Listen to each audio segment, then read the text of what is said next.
Ini adalah edisi berita terkini. Saya i24 News English secara langsung dari Tel Aviv. Terima kasih banyak telah bergabung bersama kami. Ini tampaknya merupakan awal yang positif untuk pembicaraan perdamaian yang tidak pernah dibayangkan mungkin oleh banyak orang di Timur Tengah.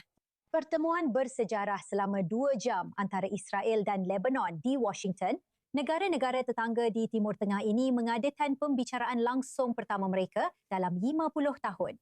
Duta Besar Israel untuk AS, Yechiel Leiter, dan Duta Besar Lebanon untuk AS, Nada Hanadeh, bertemu di Departemen Luar Negeri di DC bersama Marco Rubio, Menteri Luar Negeri AS, yang menyebut ini sebagai kesempatan bersejarah untuk mengakhiri pengaruh Hizbullah secara permanen di bagian dunia ini. Duta Besar Israel Yechiel Leiter terdengar optimis setelah pertemuan tersebut mengatakan bahwa kedua negara berada pada pemahaman yang sama. Menegaskan kembali bahwa keamanan warga sipil Israel tidak bisa dinegosiasikan. Silakan dengarkan. Kami menemukan hari ini bahwa kami berada di pihak yang sama. Itu adalah hal paling positif yang bisa kami dapatkan dari pertemuan ini. Kami berdua bersatu dalam membebaskan Lebanon dari kekuatan pendudukan yang didominasi oleh Iran yang disebut Hizbullah. Lebanon berada di bawah pendudukan mereka dan kami menderita akibat serangan rudal yang terus-menerus serta serangan teror mereka yang mencoba menyeberangi perbatasan kami. Kami membicarakan banyak hal dan yang paling penting adalah visi jangka panjang. Di mana akan ada perbatasan yang jelas antara negara kita dan satu-satunya alasan kita perlu melintasi wilayah satu sama lain adalah dengan mengenakan setelan bisnis untuk urusan bisnis atau pakaian renang untuk berlibur. Jadi untuk kabar terbaru, mari kita kembali secara langsung kepada koresponden senior Amerika Serikat kami, Mike Wagenheim. Dia bergabung bersama kami dari Departemen Luar Negeri di Washington. Jadi Mike, tentu saja, ini adalah pembicaraan pertama antara Israel dan Lebanon dalam beberapa dekade. Hizbullah berharap Lebanon tidak akan ikut serta, tapi Duta Besar Lebanon hadir di sana. Secara simbolis, ini luar biasa. Dan para duta besar di sana juga dengan bendera mereka di belakang mereka sudah ada pernyataan bersama. Ini tentu terdengar seperti awal yang baik. Apa khabar terbaru? Apa yang bisa anda ceritakan kepada kami? Setelan jas dan pakaian renang, jelas lebih baik daripada seragam IDF, bukan?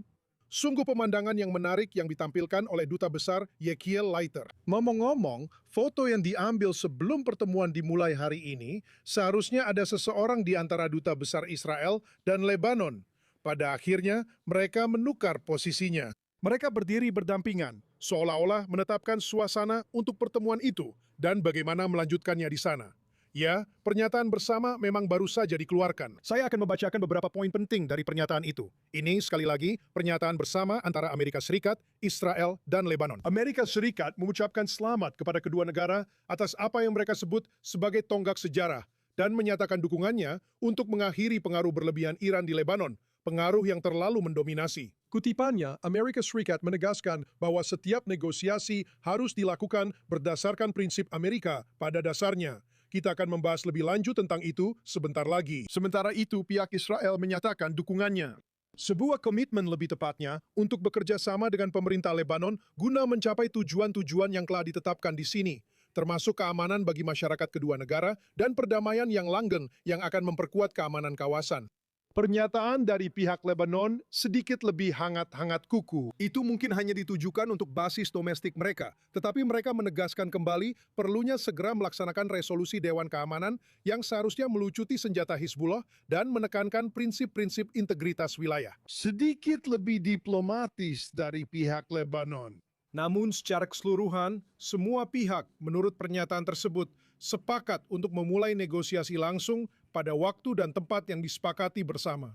Jadi semua poin dari pernyataan itu Anda tahu, tampaknya memang ada kemajuan yang dicapai dari pertemuan hari ini. Tidak ada jawaban pasti, dan saya bertanya, tetapi tidak ada jawaban pasti dari pihak Israel mengenai apa yang diajukan oleh Lebanon untuk membuat mereka berpikir bahwa Hizbullah akhirnya akan dilucuti. Tetapi ini tampaknya merupakan awal yang baik hari ini. Ini memang terdengar seperti awal yang sangat positif untuk proses ini. Dan Mike, tentu saja Anda berada di sana saat pertemuan itu berakhir, mendapat kesempatan untuk berbicara dengan Duta Besar Israel untuk Ayarisat, Yehiel Leiter. Dia menyampaikan beberapa pesan yang sangat tegas tentang siapa saja yang terlibat dalam negosiasi atau pembicaraan bersejarah ini dan siapa yang tidak.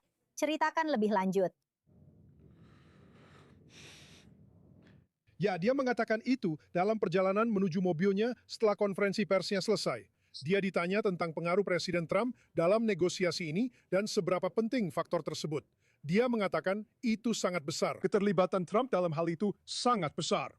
Sementara itu, saya menanyakan kepadanya tentang sebuah negara yang cukup mencolok karena ketidakhadirannya hari ini, yaitu Prancis. Perlu diingat, Prancis memiliki peran historis di Lebanon, baik sebagai kekuatan kolonial maupun setelahnya, lebih sebagai pengawas dan dianggap sebagai pelindung kepentingan Lebanon di PBB dan forum internasional lainnya.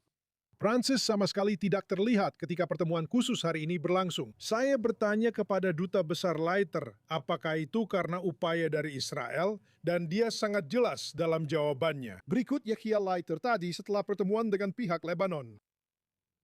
Ya, saya harap kami tidak perlu melakukan upaya bersama. Tapi kami jelas tidak ingin pihak Prancis terlibat dalam negosiasi ini. Kami ingin menjaga agar Prancis sejauh mungkin dari hampir semua hal, terutama dalam hal negosiasi perdamaian. Mereka tidak dibutuhkan. Mereka tidak membawa pengaruh positif, terutama di Lebanon. Ya, dia jelas sangat belak-belakan dalam menyampaikan pesan itu. Mike, Menteri Luar Negeri Marco Rubio, menjadi tokoh sentral dalam pertemuan itu. Kamu sudah menyinggungnya tadi, tapi bisa jelaskan lebih lanjut tentang peran yang dimainkan Amerika Serikat di sini?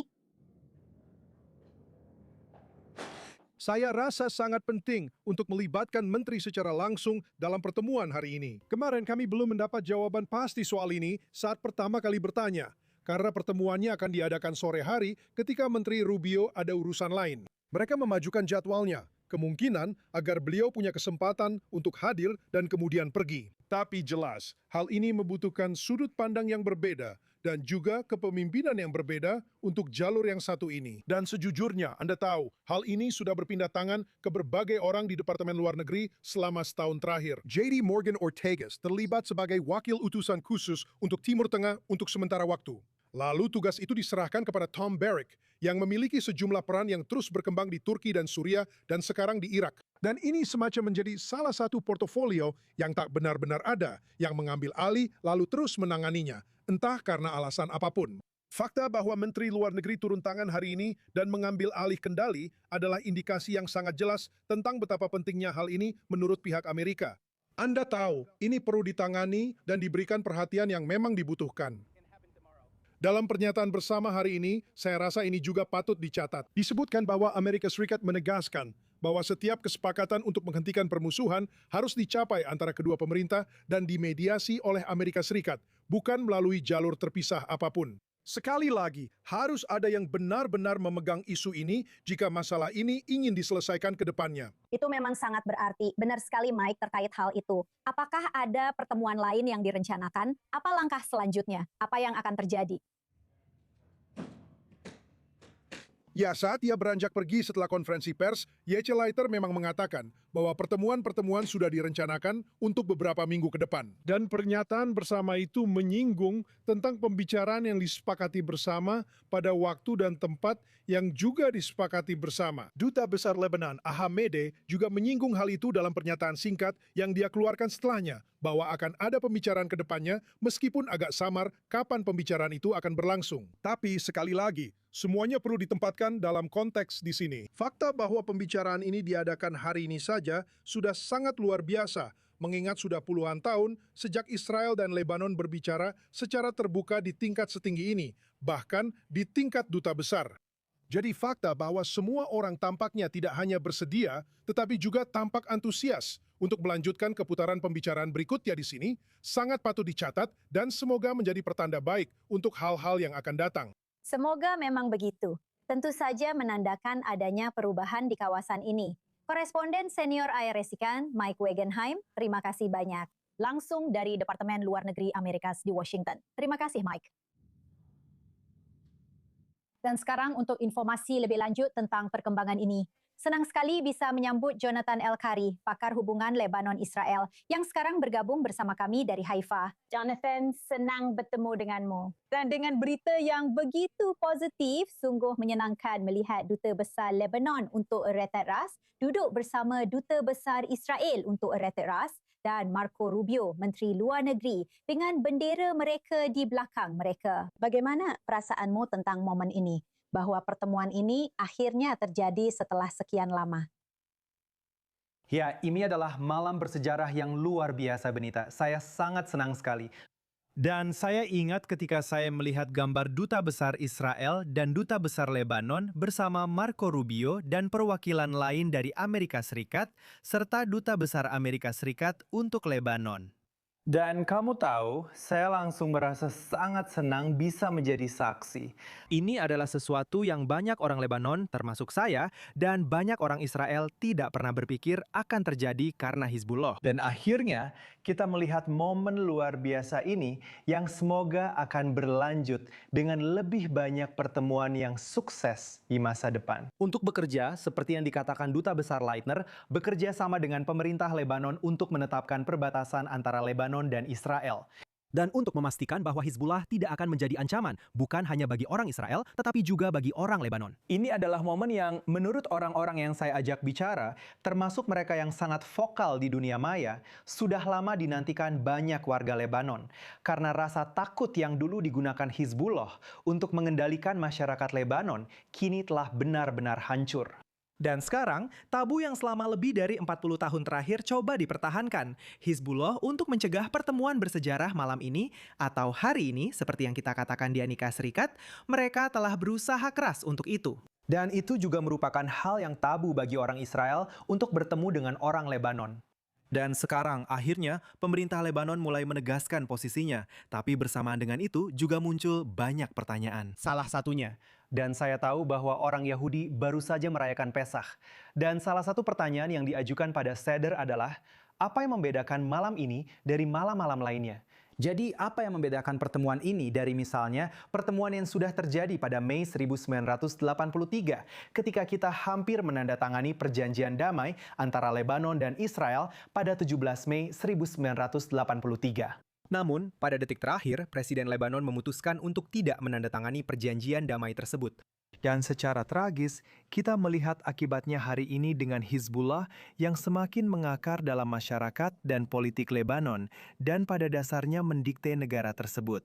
Jadi, dengan pertemuan hari ini, rasanya Lebanon sedang menegaskan kemerdekaan dan kedaulatannya dalam mengambil keputusan sendiri. Dan ini adalah salah satu malam paling penting dalam sejarah Lebanon. Dan begitu pentingnya sampai-sampai Hizbullah tidak ingin Lebanon ikut serta dalam diskusi tersebut. Tetapi Joseph Aoun memastikan bahwa duta besar benar-benar hadir di sana. Jadi hal itu sendiri sudah sangat berarti dan tentu saja merupakan pertanda baik. Tapi Anda sudah menyinggungnya tadi soal ancaman dari Hizbullah. Dan ini menimbulkan pertanyaan, siapa yang secara realistis bisa melucuti kelompok teroris itu? Apa yang bisa Anda sampaikan, pendapat Anda? Ya, inilah pertanyaan $1.000.000. Jika Anda katakan, pada akhirnya, seperti yang juga kita dengar dari pejabat Israel, Israel sendiri dengan kekuatan militer dari udara tidak akan mampu melucuti atau membongkar Hizbullah sepenuhnya, 100%.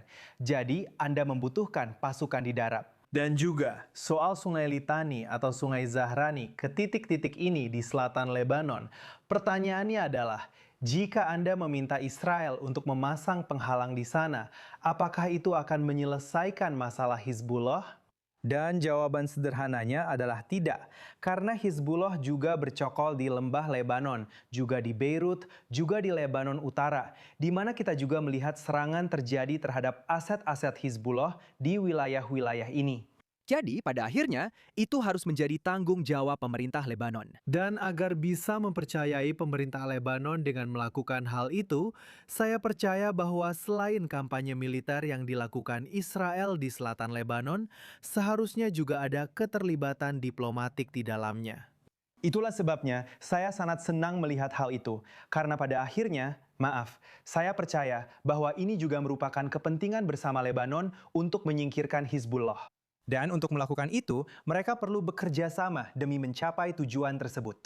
Dan saya pikir kita seharusnya tidak kembali ke gencatan senjata yang sama yang diumumkan pada 27 November 2024, hanya dengan memberikan kendali penuh 100% kepada Lebanon atas wilayah tersebut. Namun kali ini, menurut saya, harus ada kerjasama antara militer Lebanon dan militer Israel. Dan mungkin juga pasukan internasional lain yang bisa membantu. Karena pada akhirnya, militer Lebanon sendiri tidak mampu membongkar Hizbullah 100%. Bukan hanya karena mereka kekurangan dana selama beberapa dekade terakhir. Mereka juga tidak mampu dari segi jumlah personel untuk melakukan itu. Selain itu, ada juga faktor pengalaman. Militer Lebanon sebenarnya belum pernah benar-benar ikut serta dalam perang apapun. Kemampuan mereka tidak setinggi misalnya Hizbullah yang telah bertempur bersama rezim Assad di Suriah dan membantai lebih dari 500.000 warga Suriah. Mereka bertempur di Irak untuk mendukung kelompok perlawanan mereka sendiri di Irak. Mereka juga bertempur di Yaman. Jadi, Hizbullah adalah kekuatan militer yang terlatih dengan baik, tidak seperti misalnya militer Lebanon. Jadi, itulah mengapa mereka akan membutuhkan bantuan dalam hal informasi, intelijen, juga perlengkapan. Dan saya memang mendengar banyak ketertarikan dari Amerika Serikat untuk membantu militer Lebanon mendapatkan pendanaan dan bantuan ini. Namun pada akhirnya, saya percaya bahwa ini harus menjadi operasi bersama antara Lebanon dan Israel untuk melumpuhkan Hizbullah sepenuhnya. Ya, sepertinya memang ini merupakan awal yang baik untuk memulai proses tersebut. Kita tentu saja menunggu untuk melihat bagaimana semuanya akan berjalan. Namun, hanya dengan mendengar Duta Besar Israel untuk Amerika Serikat berbicara tentang setelan jas dan pakaian renang, serta konsep bahwa ke depannya Anda bisa melihat orang Israel mengunjungi Lebanon dan warga sipil Lebanon mengunjungi Israel untuk urusan bisnis maupun rekreasi. Itu tentu saja adalah sesuatu yang saya rasa banyak orang di seluruh wilayah berharap bisa terjadi. Jonathan El-Hari, seperti biasa, terima kasih atas wawasan Anda secara langsung dari Haifa. Terima kasih banyak. Terima kasih banyak, Benita. Anda akan melakukannya. Sementara itu, di lapangan, Hizbullah telah melancarkan beberapa serangan ke Israel Utara, memperjelas pandangannya tentang pembicaraan di Washington antara Duta Besar Israel dan Lebanon. Kelompok teroris itu mengatakan bahwa mereka telah menargetkan beberapa bagian di wilayah utara dalam beberapa jam sebelumnya. IDF mengatakan 10 tentara Israel terluka, 3 di antaranya mengalami luka serius dalam bentrokan dengan teroris Hizbullah semalam. Militer mengatakan mereka telah menghancurkan beberapa lokasi teroris, termasuk posisi peluncuran anti-tank dan gudang senjata. Koresponden Balik Syadin berada di Israel Utara dan memberikan pembaruan ini.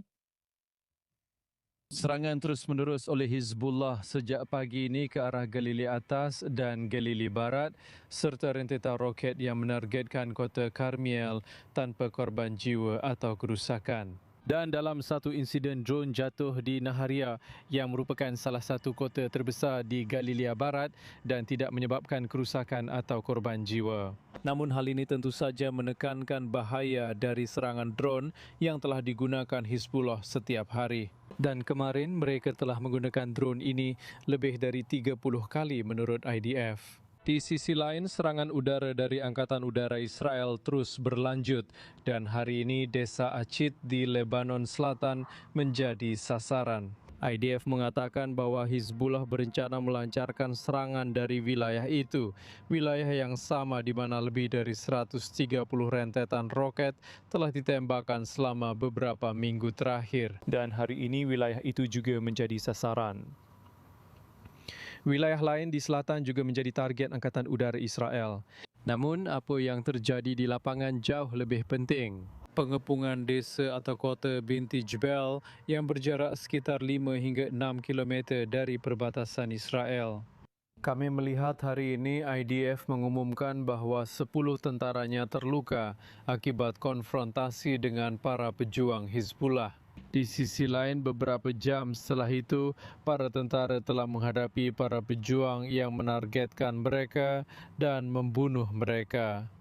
Dan kemudian IDF mengumumkan bahwa beberapa dari para pejuang tersebut sebenarnya telah menyerah kepada pasukan Israel dan mereka telah dibawa ke wilayah Israel untuk diinterogasi.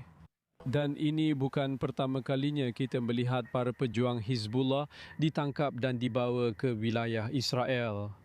Pertempuran di Binti Jbir menurut laporan Roka masih berlanjut dan tampaknya dibutuhkan beberapa hari lagi untuk mengamankan kendali operasional penuh di wilayah tersebut. Dan inilah strategi Israel pada akhirnya untuk menguasai desa-desa, kota-kota yang digunakan oleh para pejuang Hizbullah untuk menembakkan roket dan drone ke komunitas Israel di utara, mendorong mereka ke utara menuju Sungai Litani sehingga mereka tidak bisa menembakkan roket jarak pendek tersebut. Dan inilah tepatnya strateginya pada akhirnya. Semua ini terjadi tentu saja sementara kita mengatakan bahwa ada pertemuan bersejarah di Washington antara pejabat Israel dan pejabat Lebanon. Hizbullah tidak senang dengan hal ini. Kepala Hizbullah Naim Qasim kemarin mengatakan bahwa pemerintah Lebanon seharusnya menghentikan negosiasi ini karena tidak akan menghasilkan apa-apa. Meminta pemerintah Lebanon untuk bergabung dengan Hizbullah tanda kutip dalam perjuangan mereka melawan Israel. Sejauh ini kita melihat bahwa Israel terus melakukan serangan mereka dan di sisi lain juga membuka kemungkinan untuk solusi diplomatik terhadap hal ini. Namun solusi apa pun harus mencakup pembongkaran infrastruktur Hizbullah dan senjata-senjata Hizbullah tentu saja. Dan inilah tantangan sebenarnya bagaimanapun juga bagi RDF tetapi juga bagi pemerintah Lebanon. Koresponden Balik Selatin dengan pembaruan dari Israel Utara. Terima kasih Balik. Dan sekarang untuk informasi lebih lanjut, analis keamanan Yaakov Lapan, pembawa acara podcast Lapan Assessment hadir di studio. Dan koresponden senior kami Owen Altiman, terima kasih banyak Bapak-Bapak. Jadi mari kita gambarkan situasinya. Di satu sisi, di DC, ada pertemuan bersejarah ini. Langkah kecil, namun tetap saja banyak kemajuan untuk awal proses ini. Dan di lapangan, Hizbullah masih melancarkan serangan ke permukiman-permukiman di utara. Owen, pendapatmu? Pertama-tama, soal pertemuan itu, Benita. Ketika kita melihat pernyataan dari Yacha Leiter, kami siarkan secara langsung dan penyiar kami, Mike Wagenheim, ada di sana. Dan jika Anda melihat pernyataan yang diberikan Duta Besar Lebanon kepada televisi Lebanon, Anda bisa melihat itikad baik yang jelas. Tapi Anda juga bisa melihat perbedaan penekanan pihak Lebanon. Dan kita bisa memahami sudut pandang mereka, memprioritaskan gencatan senjata, memprioritaskan perhatian pada situasi sipil dan kemanusiaan. Sedangkan Israel memprioritaskan dan mungkin bisa melakukannya secara lebih terbuka dan vokal, pembongkaran Hizbullah. Tapi yang juga penting, saya merasa nantinya dengan visi jangka panjang, para pebisnis dan wisatawan akan bergerak ke dua arah melintasi perbatasan. Tapi lihat, kedua belah pihak telah sepakat untuk bertemu lagi. Departemen Luar Negeri akan terlibat dalam hal itu. Pernyataan yang dikeluarkan oleh Departemen Luar Negeri menyatukan berbagai posisi, sehingga kita bisa memahami apa kerangka kerjanya dan apa parameternya. Dan sepertinya pertemuan itu berjalan positif, dan menjadi peristiwa yang positif untuk mendorong kedua negara maju. Kita berada di pihak yang sama dengan Lebanon dalam pertempuran melawan Hizbullah. Kata-kata ini, Yaakov, dari Duta Besar Israel, itu sendiri sudah luar biasa setelah sekian lama. Itu memang luar biasa. Dan kamu tahu, ketika kamu mendengarkan pernyataan para pejabat pemerintah Lebanon, bahkan sebelum pertemuan ini dan bahkan kamu tahu sebelum perang ini, sudah jelas bahwa itulah posisi pemerintah Lebanon. Pemerintah Lebanon ini ingin mengakhiri cengkeraman Hizbullah dan Iran atas negara mereka. Mereka tidak ingin menjadi provinsi dari revolusi Islam. Mereka tidak ingin melihat negara mereka terseret ke dalam perang jihadis untuk tujuan sia-sia yang tidak mereka dukung. Mereka sudah muak dan lelah dengan itu. Jadi, pertanyaan sebenarnya adalah, sejauh mana mereka bisa melepaskan pengaruh Hizbullah? Dan kita tidak punya jawaban yang jelas. Jelas bahwa itu bukan sesuatu yang bisa mereka lakukan besok. Kamu tahu, ketika mereka masuk ke dalam negosiasi ini, tidak mungkin mengabaikan fakta bahwa ada bayang-bayang yang menaungi mereka. Sebagus apapun pemandangan ini, bayang-bayang itu adalah Hizbullah. Hizbullah tidak akan hilang secara fisik, tapi mereka semakin melemah. Mereka semakin lemah setiap harinya. Kehadiran mereka di Lebanon Selatan, seperti yang dikatakan Balil dalam siarannya, semakin melemah setiap harinya. Mereka semakin didesak mundur. Jadi menurut saya, ujian praktis pertama di luar pernyataan-pernyataan yang sangat penting, kita sudah membahasnya di jam sebelumnya, betapa pentingnya pernyataan-pernyataan ini, dan saya sama sekali tidak meremehkannya. Namun ujian praktis pertama bagi pemerintah Lebanon menurut saya adalah apakah mereka mampu menegakkan kedaulatannya sendiri di ibu kota mereka, Beirut. Saya rasa itu adalah ujian pertama yang bisa kita berikan kepada pemerintah Lebanon. Ada sebuah wilayah di Beirut yang bernama Dakia yang merupakan kubu kuat Hizbullah. Sekarang mereka sudah mulai memindahkan beberapa kendaraan lapis baja ke sana, mencoba membangun kehadiran. Wilayah ini telah diserang sangat hebat oleh Israel, sampai Amerika Serikat memintanya untuk mengurangi serangan sebagai bagian dari pembicaraan mereka sendiri dengan Iran. Bisakah pemerintah Lebanon menerapkan kedaulatan yang berarti di Beirut, di mana Hizbullah menggunakan berbagai wilayah kota, terutama di selatan, sebagai tempat peluncuran dan sarang teror? Jika mereka bisa, itu akan menjadi ujian pertama. Tapi itu juga merupakan tanda bahaya awal terjadinya perang saudara sungguhan di Lebanon. Jadi kita harus waspada terhadap bahaya itu. Ini adalah risiko yang memang patut diambil pemerintah Lebanon. Mereka tidak punya pilihan lain. Jika tidak, mereka akan kehilangan negara itu. Jadi pernyataan-pernyataan ini sangat positif, sangat menggembirakan. Kita patut merasa terdorong oleh hal ini. Tetapi kita juga harus sadar bahwa Lebanon menghadapi bahaya besar dari dalam. Sesuatu yang akan kita bicarakan setelah jeda. Bapak-bapak, tetaplah bersama kami sekarang. Sebentar lagi kita akan kembali. Setelah kembali, ada pesan yang jelas dari Kepala Badan Intelijen Israel. Kami akan membahas lebih dalam tentang misi Mossad di Iran dan apa artinya bagi rezim tersebut. Liputan kami akan terus berlanjut. Tetaplah bersama kami. Kami akan segera kembali. Jangan kemana-mana.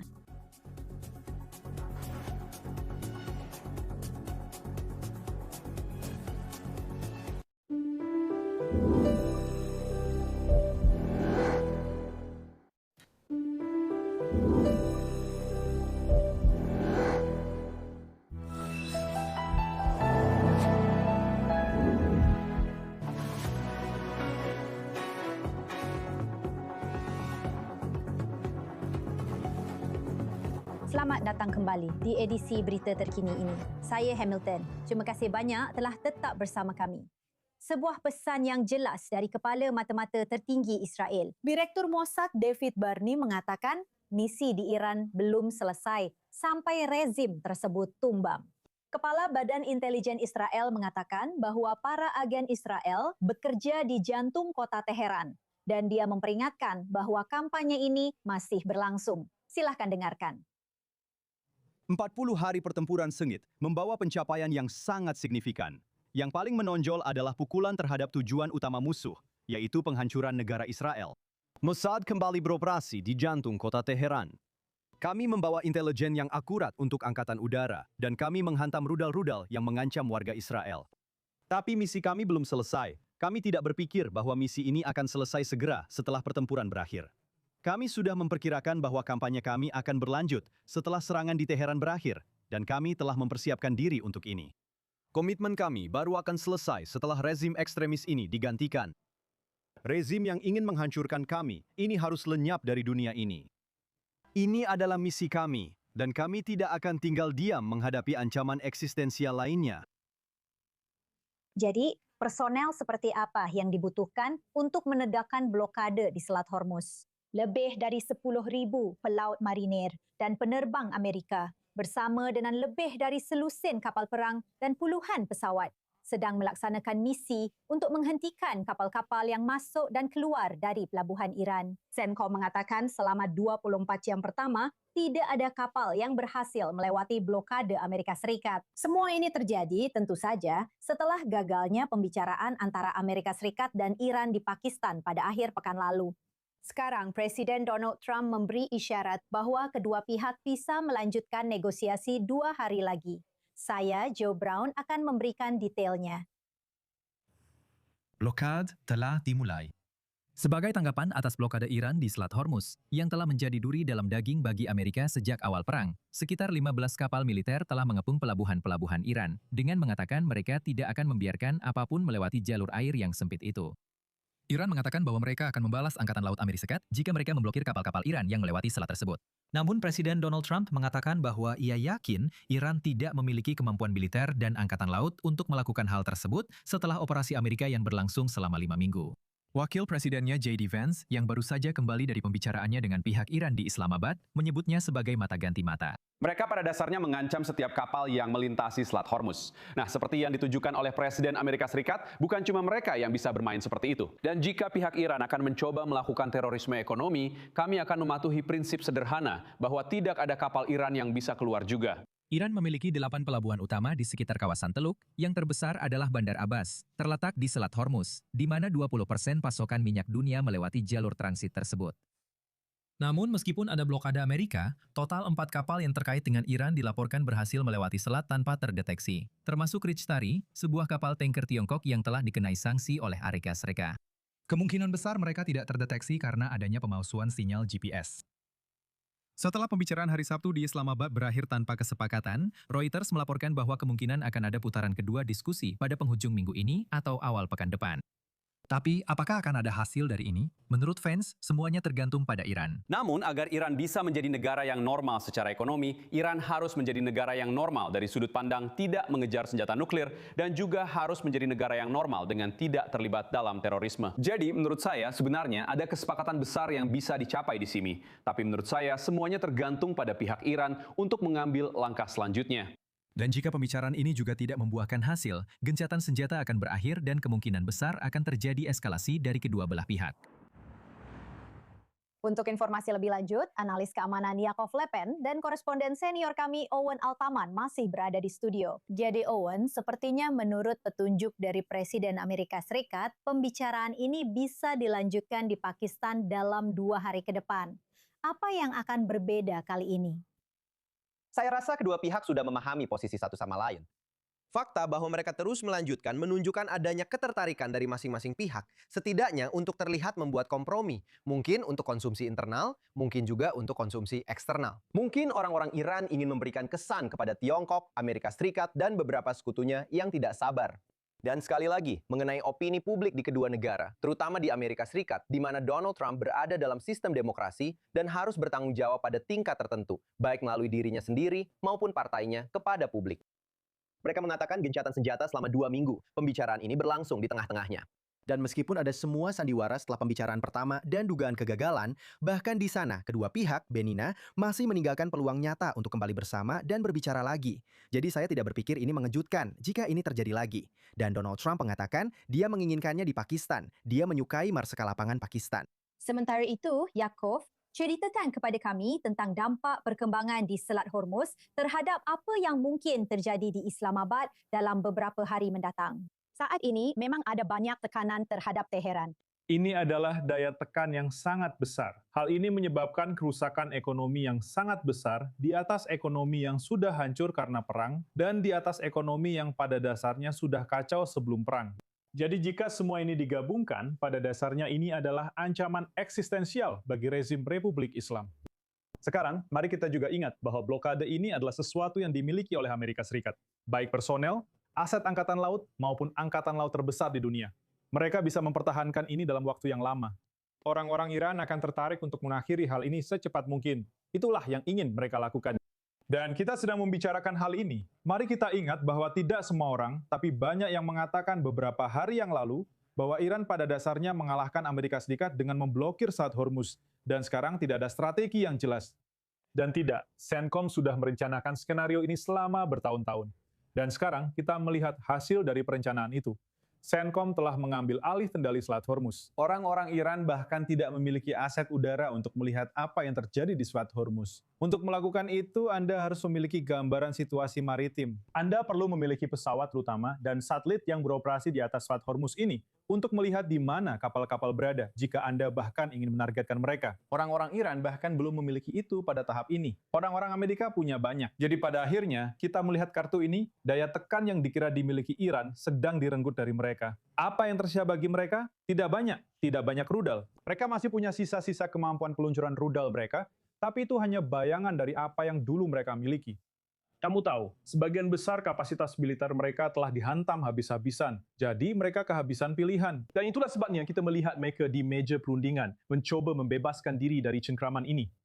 Kamu tahu, seperti yang dikatakan Aho, Bache telah melewati ujian pertamanya. Ada pertanyaan, apakah Amerika Serikat benar-benar bisa menerapkannya dan melaksanakannya?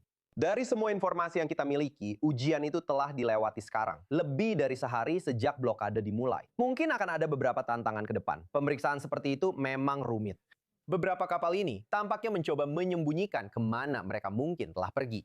Bagaimana militer bertindak dan bereaksi dalam situasi keraguan apakah kriteria telah dipenuhi atau belum? Tapi kita tidak tahu apa artinya secara strategis, karena orang Iran entah mengalah. Melihat situasinya, seperti yang kamu jelaskan Yako, mereka memang tidak punya alat untuk memberikan respons yang berkelanjutan.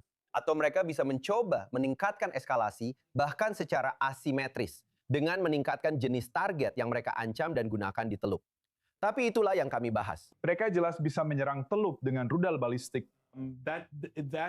Itu pada dasarnya akan membuka kembali medan perang. Dan jika mereka melakukan itu, target strategis ekonomi dan militer mereka kemungkinan besar akan menjadi hal pertama yang diserang sebagai balasan. Mereka bisa menargetkan sekutu-sekutu Teluk seperti yang telah mereka ancam sebagai bentuk pembalasan. Mereka juga sangat mungkin menargetkan Israel lagi. Jelaskan kepada kami bagaimana IDF bersiap untuk skenario potensial tersebut. Jelas perencanaan sudah dilakukan. Jika Iran memutuskan untuk mengaktifkan kekuatan militer sebagai respons terhadap blokade ini, saya rasa tidak terlalu mungkin Israel akan menjadi yang pertama diserang. Karena Israel adalah negara yang bisa memberikan kerusakan paling besar kepada mereka di Timur Tengah. Tidak seperti negara-negara Teluk yang tidak bisa melakukan itu. Jadi Anda tahu, jika mereka menargetkan negara-negara Teluk, itu menciptakan dilema tertentu bagi Amerika Serikat. Apakah ini alasan untuk kembali terjun penuh ke dalam perang atau tidak? Jika mereka menargetkan Israel, tidak ada dilema. Israel akan membalas mereka dengan sangat keras. Mereka sangat menyadari hal itu. Jadi mereka harus berpikir 10 kali sebelum menargetkan Israel. Mereka tidak harus berpikir sebanyak itu sebelum menargetkan negara-negara Teluk. Sebagai penutup percakapan kita, Owen, bagaimana pandangan anda tentang peran yang dimainkan Amerika Serikat, baik terkait berita utama kami di awal siaran ini, maupun perkembangan terbaru ini? Kita tahu JD Vance adalah bagian dari putaran pertama. Dia mungkin tidak akan ikut dalam putaran kedua. Mungkin akan ada delegasi tingkat lebih rendah dari Amerika Serikat. Namun, Marco Rubio sedang berada di Washington berusaha mencari kemajuan dalam upaya perdamaian antara Lebanon dan Israel. Ceritakan kepada kami tentang peran yang sedang dimainkan Amerika Serikat saat ini di seluruh kawasan ini. Saat ini, mulai muncul gejolak di dalam negeri Amerika Serikat. Benita, kontras antara JD Vance yang dikaitkan dengan pembicaraan yang belum membuahkan hasil, dan Marco Rubio yang kemungkinan sedang dalam pembicaraan, setidaknya sudah memulai dengan baik. Lihat, ini adalah pencapaian nyata bagi Amerika Serikat untuk menjadi kekuatan yang mampu mempertemukan Lebanon dan Israel dalam satu ruangan dan benar-benar menyingkirkan Perancis dengan dukungan yang kini cukup jelas dari pemerintah Israel. Seperti yang kita dengar dari duta besar saat menjawab pertanyaan Mike sebelumnya. Tapi kemudian pertanyaannya adalah kemana arah pembicaraan ini selanjutnya? Saya rasa melihat suasana yang positif dan pernyataan-pernyataan terutama dari pihak Israel, tapi juga dari pihak Lebanon, kedua pemerintah ini akan mencoba untuk mewujudkannya. Koresponden senior Owen Altaman, analis keamanan Yakov Lepenin. Sangat menarik mendengar wawasan kalian tentang semua perkembangan keamanan ini. Terima kasih banyak.